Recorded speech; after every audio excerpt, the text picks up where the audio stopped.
Mari kita berdoa.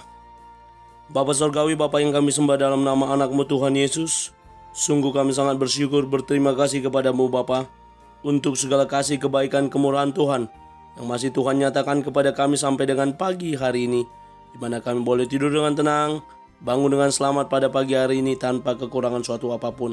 Itu semua karena kasih kebaikan kemurahan Tuhan. Sebelum kami mulai aktivitas kami, izinkan kami terlebih dahulu untuk bersekutu dengan Tuhan, berdoa, memuji muliakan nama Tuhan, dan mendengarkan kebenaran firman Tuhan melalui channel YouTube ini. Berbicara bagi kami Tuhan, nyatakan kuasa-Mu, nyatakan isi hati-Mu, karena kami telah siap untuk mendengarkan kebenaran firman Tuhan. Dalam nama Yesus kami sudah berdoa dan mengucap syukur. Amin. Shalom ibu bapak saudara terkasih dalam nama Tuhan kita Yesus. Semangat pagi. Bertemu kembali di channel Rionando Butar-Butar dalam khotbah 5 menit aja toko 5 untuk renungan harian. Renungan pada hari ini saya ambil dari kitab Yesaya pasal yang ke-11 ayat yang kedua sampai dengan ketiga. Demikian kesaksian firman Tuhan.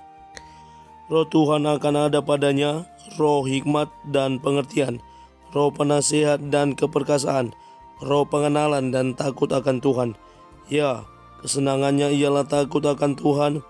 Ia tidak akan menghakimi dengan sekilas pandang saja atau menjatuhkan keputusan menurut kata orang. Raja damai yang akan datang. Ibu bapak saudara terkasih dalam nama Tuhan kita Yesus, hari ini dalam kalender gerejawi Protestan merupakan Advent yang pertama atau tahun baru gereja. Advent pertama ini sebagai bentuk penantian dari kedatangan Kristus yang kedua kalinya atau menjelang peringatan hari kelahiran Tuhan Yesus.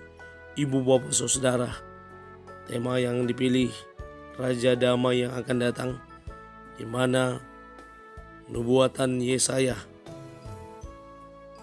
terkait kedatangan Mesias, Raja Damai yang akan datang. Yesaya pasal yang ke-10, ke-11, dan ke-12 merupakan gambaran dari suatu keadaan di bumi yang sangat aman dan nyaman.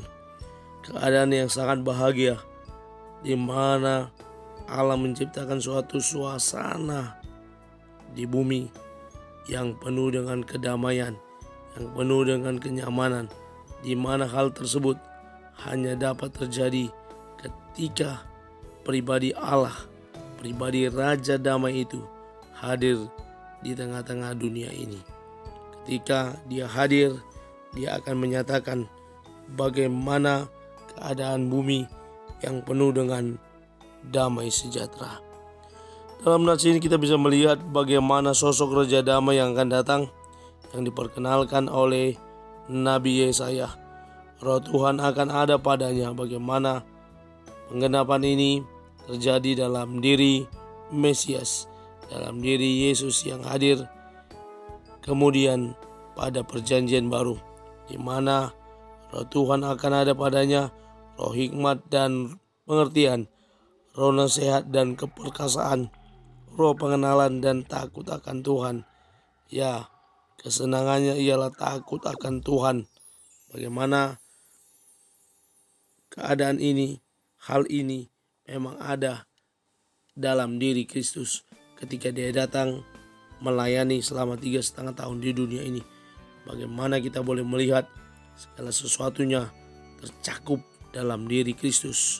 Dan selanjutnya dikatakan dia akan menghakimi dengan sekilas pandang saja atau menjatuhkan keputusan menurut kata orang.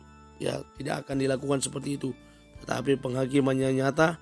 Apa yang dilakukannya adalah adil seadil-adilnya. Itulah yang akan dilakukan Kristus ketika dia datang kemudian, yakni yang kedua kalinya. Ada satu kata-kata yang sangat indah, betapa bahagianya jika kita bisa hidup damai di bumi. Kita akan menikmati suasana aman, tentram, nyaman, dan damai. Tidak ada kejahatan, penderitaan maupun penyakit. Semuanya hidup dalam sukacita dan kebahagiaan.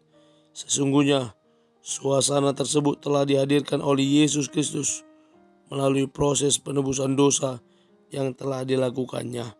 Karena itu ibu bapak saudara, mari kita menjadi pribadi yang juga turut menghadirkan damai. Karena kita telah menerima damai itu dari Kristus ketika kita menerima Dia sebagai Tuhan dan Juru Selamat dalam hidup kita. Dan kita boleh menghadirkan damai dimanapun Tuhan menempatkan kita. Raja damai, damai di hati kita, dan kita pun akan mengimplementasikannya dalam damai di sekitar kita. Amin. Kita bersatu dalam doa. Terima kasih Bapa, terima kasih Yesus untuk firman-Mu yang telah kami dengarkan.